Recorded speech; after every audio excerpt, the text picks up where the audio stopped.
You already know the answer. You've known it for a while, deep down. Nonetheless, you've thought it through from every angle. You've listed out the pros and cons. You've probably asked 3 friends, maybe even Googled it, and you still haven't decided. Today, I'm talking about second guessing yourself, what's really behind it, and how to make bold decisions that don't require endless reassurance before you can finally decide. Welcome to the Reinvention Edit, the podcast for women who are ready to stop living in the old version of themselves and start showing up as who they are truly becoming. I'm your host, Claire Silk, confidence, identity and style coach, and someone who knows firsthand what it feels like to be in the messy middle between where I was and who I was becoming in my next chapter of life. Each week, we explore identity, confidence and personal style, not as separate conversations, but as one, because when those 3 things align, everything changes.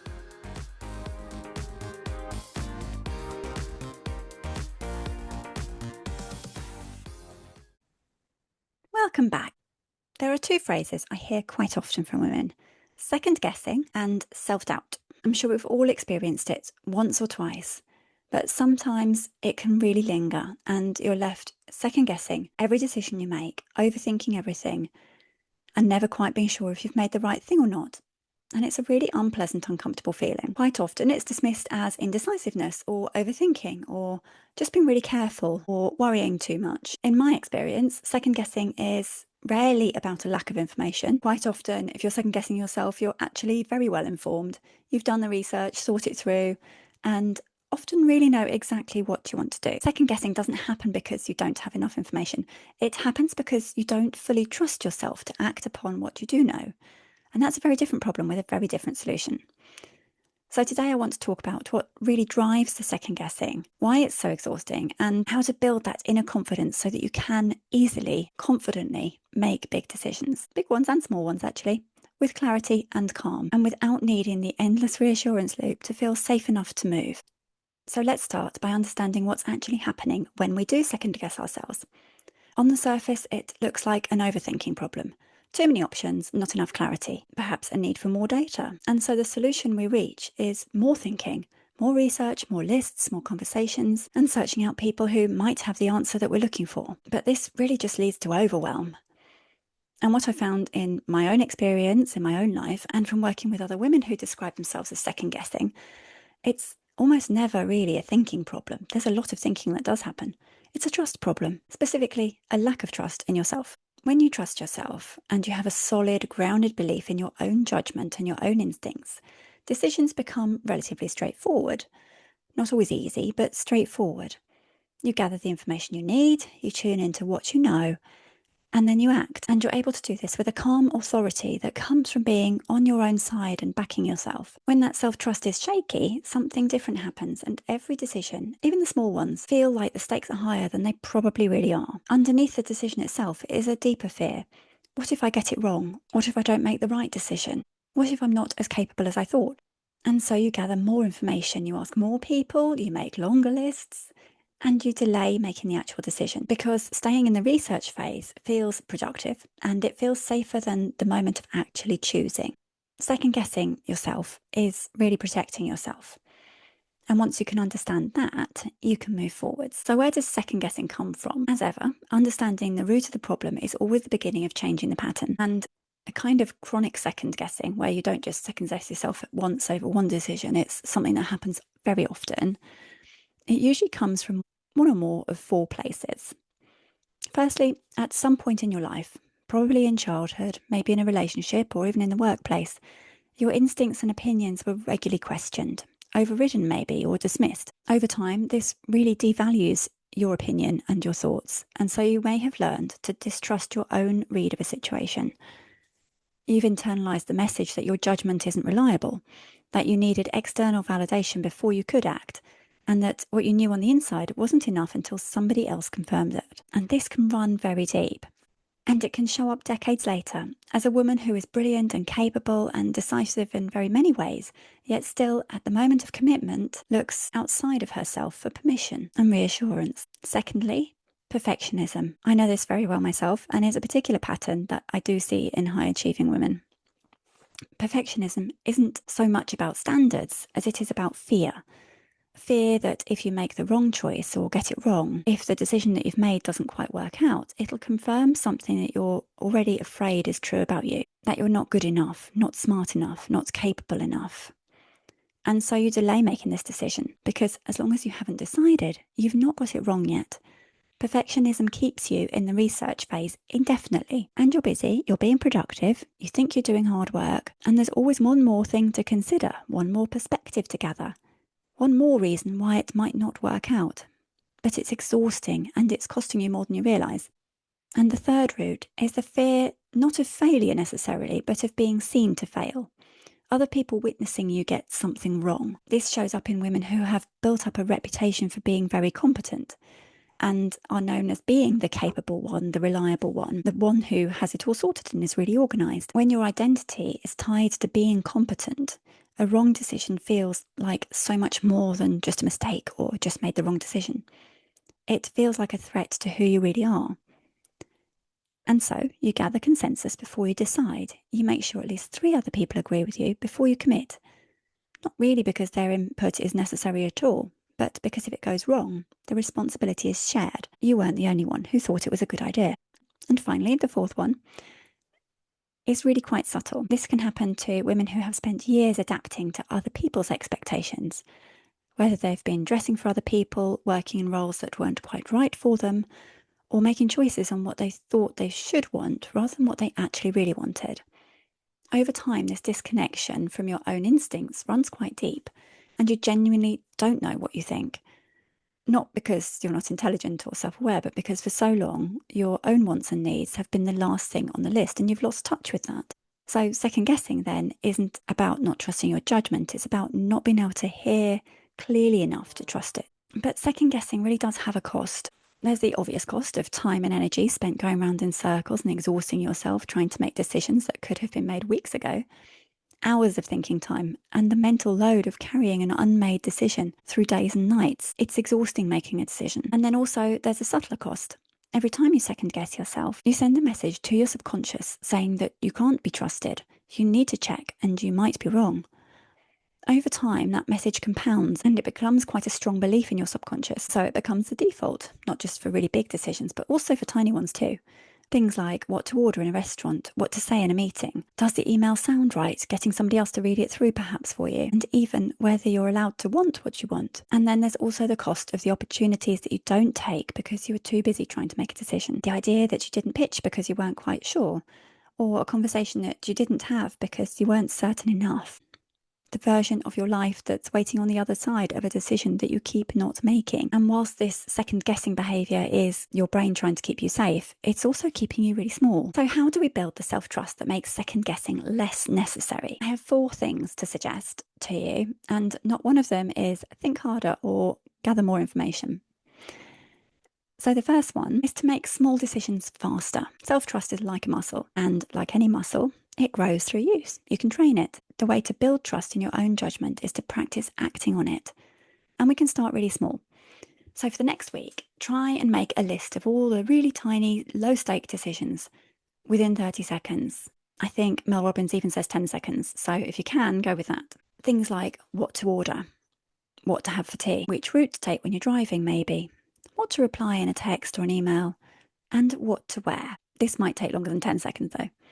Not because speed is inherently virtuous or anything, but because in low-stakes situations with smaller decisions, the quality of the outcome is almost never significantly different, whether you agonised over it for an hour or decided quickly in a minute.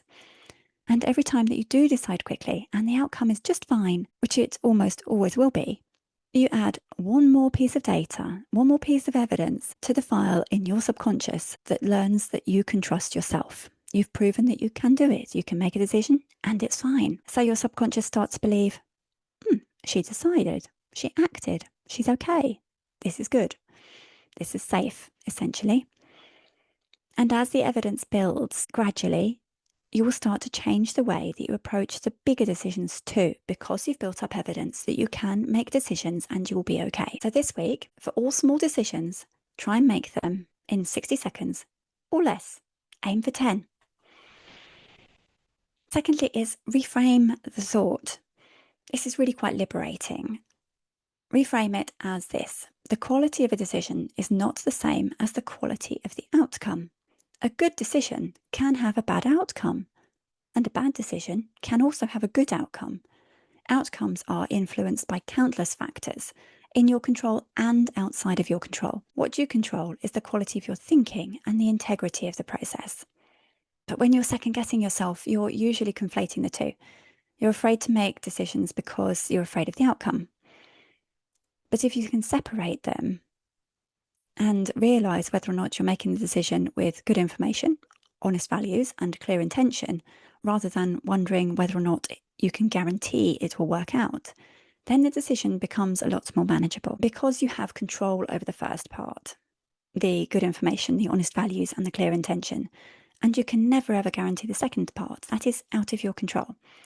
So do what you can, what's in your control, make the decision, and free yourself of the outcome. Good decisions made with integrity are always worth making, even if they don't lead to perfect outcomes. And a life of good decisions made with integrity will take you somewhere extraordinary, I'm sure, even if individual outcomes disappoint you along the way.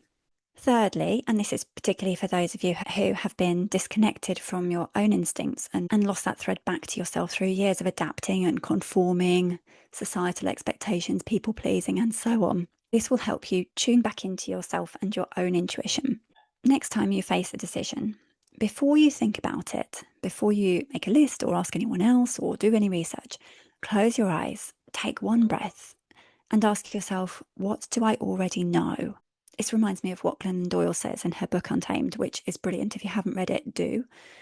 And she talks about sinking deep into her knowing, because you do know the answer and you need to tune back into your intuition. Listen for the quiet, steady, knowing voice underneath the loud one that is often fear, the part of you that is deep inside and just knows. That's your instinct, and it's been there all along. It just needs a little bit more space than the noise around it usually allows. And then finally, this is important but also a bit tricky.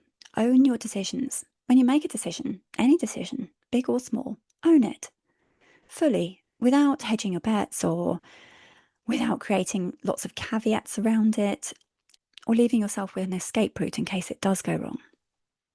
Women who second guess themselves frequently also tend to make half decisions. They decide, but they kind of keep one foot in the door, or perhaps agree, but mention reasons why it might not work. Or they make a commitment, but do signal to everyone around them that they're not quite sure. This half commitment is its own problem. It signals to your own brain and everyone around you that you don't quite trust yourself, which makes it really hard for other people to trust you too, which only makes you second guess more. Quite often, if you do it with confidence, people will always think that you were supposed to do it. You could be doing something really wrong, but do it with confidence, people think it should be that way. So to help you own your decisions fully, once you've made a decision with good information and honest values, commit to it. Say it clearly and stand behind it. And if it doesn't work out, learn from it and move on. It's data. Don't make it mean anything terrible about who you are. This is quite common in people with low self-esteem. And this is something personally that I've also had to work through. But you can. And that's what confident decision making looks like, really. Not certainty, because you can't ever be certain of the outcome, but ownership. A willingness to say, I decided this and I stand behind it, and I can cope with whatever comes next. I think Barack Obama once said that to make a decision, any decision, he had to be 52% sure, and that was what he needed to go forward on that decision. And some of his decisions, of course, were absolutely gigantic. So I'm sure none of us are likely to be making decisions on that scale. And so to recap, as we come to the end, second guessing is not an information problem. It is a self-trust problem. And the things that feed it are a history of having your own judgment questioned, perfectionism, fear of being seen to fail, and a disconnection from your own instincts and intuition. All of these are things that we can work with. The cost of chronic second guessing is real. It costs you time, energy, and opportunities, and the quiet daily message to yourself that you can't be trusted. To find a way out of this, it doesn't involve more thinking. It is building the muscle of self-trust, one small decision at a time. Set yourself small goals, prove to yourself that you can do them, and bank that evidence that you can do things and you can trust yourself. Achieving small goals will build self-trust. So make smaller decisions faster. Separate the decision from the outcome. Remember what is in your control. Learn to hear your instinct before the noise starts of everything else. And own your decisions fully, without the caveats, without escape routes, and with the quiet authority of a woman who has decided. Remember, you already know the answer. You always did. The work is just learning to trust yourself that you do know it. And before I go, one thing I've found is that second guessing gets significantly quieter when you have genuine clarity about who you are. Not in a vague know yourself way, but specifically knowing your values, knowing how to naturally express yourself, knowing what's important to you and what feels authentically right for you, as opposed to what you think you should want or what you think you should be or think or do. And when you have that clarity, decisions become so much less fraught, and you're no longer choosing between endless, equally valid options. You're choosing the option that aligns with who you are, and that's completely different. My signature presence archetype quiz is a free 5-minute quiz. You can do it with a cup of tea. That will help you start building that kind of clarity. It helps you understand your natural style identity, your dominant archetype, what feels instinctively right for you and why, and your psychological patterns. And it also offers some next steps for you. And once you know that, the layer of second guessing falls away and you can start recognizing yourself rather than searching. So I'll leave the link for this in the show notes.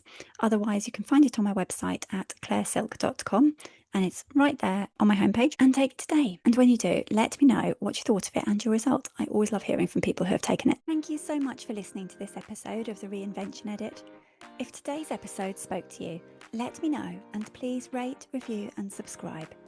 If you know a woman in your life who's in the middle of her own reinvention or evolution, please share this with her. It might be exactly what she needs to hear. You can find me on Instagram at Silk Style and Confidence and LinkedIn as Claire Silk. And if you're ready to work together, you can find out more on my website, clairesilk.com. Remember, confidence is built on the inside, style helps it shine.